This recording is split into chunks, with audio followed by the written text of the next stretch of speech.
Hi, everybody. Welcome to your very last Explore Nutrition group coaching session.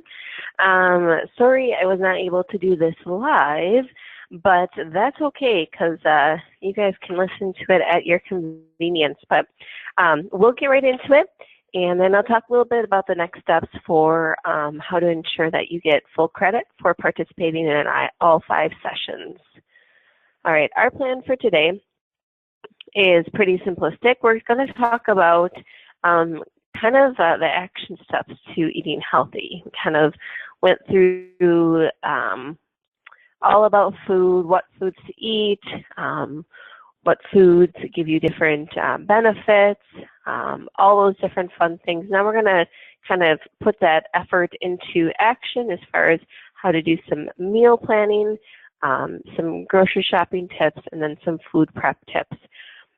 I can't stress this enough is that, I think the biggest thing that people who want to eat healthy struggle with is the time and commitment it takes to really eat healthy.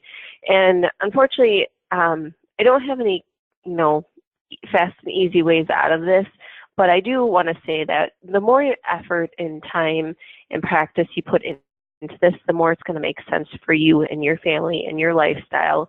Not all these tips will work for you, more or less.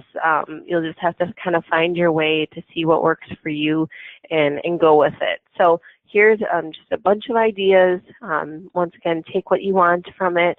And hopefully you guys can kind of find a way that works best for you.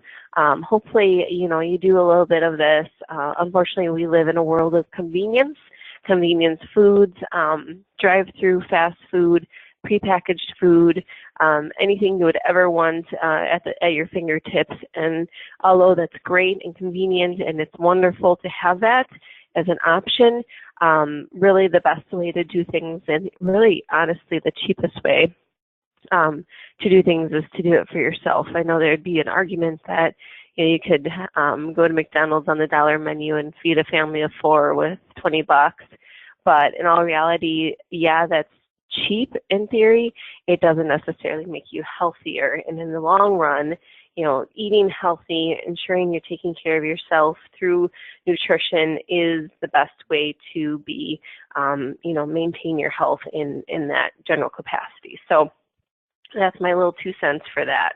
So a few thoughts on kind of getting you to that place. So the first step is planning out your meals and taking the time to do this at some point in your week.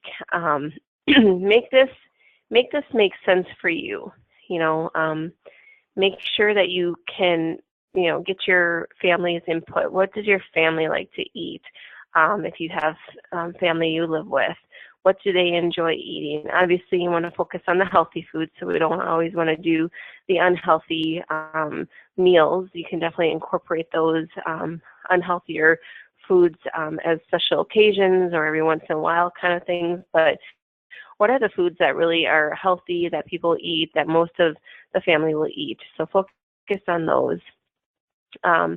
Focus on, what foods that you already have in your pantry, in your refrigerator. What do you have leftovers of? What ingredients can you use? A lot of the non-perishable foods or the dried foods are easy to keep and store. So kind of taking inventory of, inventory of those first can really be beneficial.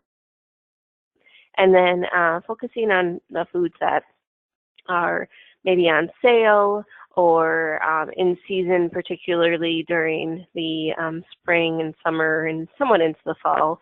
But, the seasonal fruits and vegetables primarily that we can get. And then if you are a coupon cutter, focus on that as well. That'd be great for the cost savings component. And then, I guess for the grocery shopping tips, what I like to suggest is, if you can, depending on the size of your family, depending on how much you eat in your house, hopefully more than not, plan to shop for, 3 to 7 days. If you can shop twice a week, that would be ideal, once again, depending on your family size, but at least shopping once a week would be ideal, just to ensure you have plenty of fresh produce. You're not wasting food. That can also come if you're not shopping frequently enough, that type of thing. Look at your week ahead. What special events do you have? What practices do you have? What work events do you have?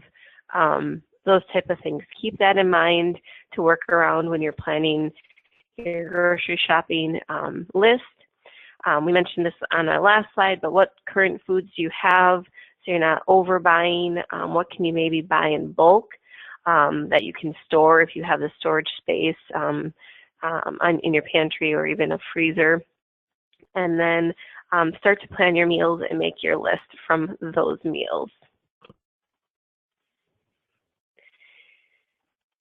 And then just a few ideas for meal prep to make this as easy as possible.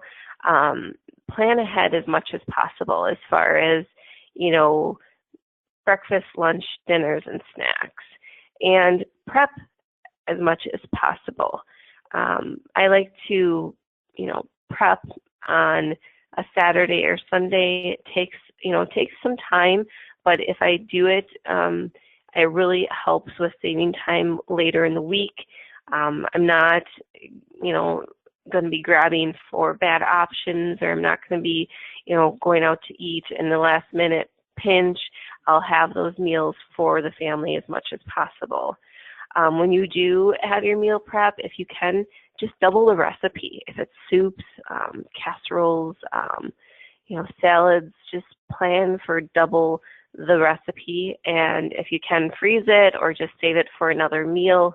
That's really the best and easiest way to go about it. If you can, overlap your ingredients. So if you're having, rotisserie chicken one night, you can have chicken soup the next night, or rice or grains, or those type of things are convenient to kind of swap out. Vegetables, whatever you can to overlap as many ingredients as possible. Make that effort for yourself. It'll simplify things.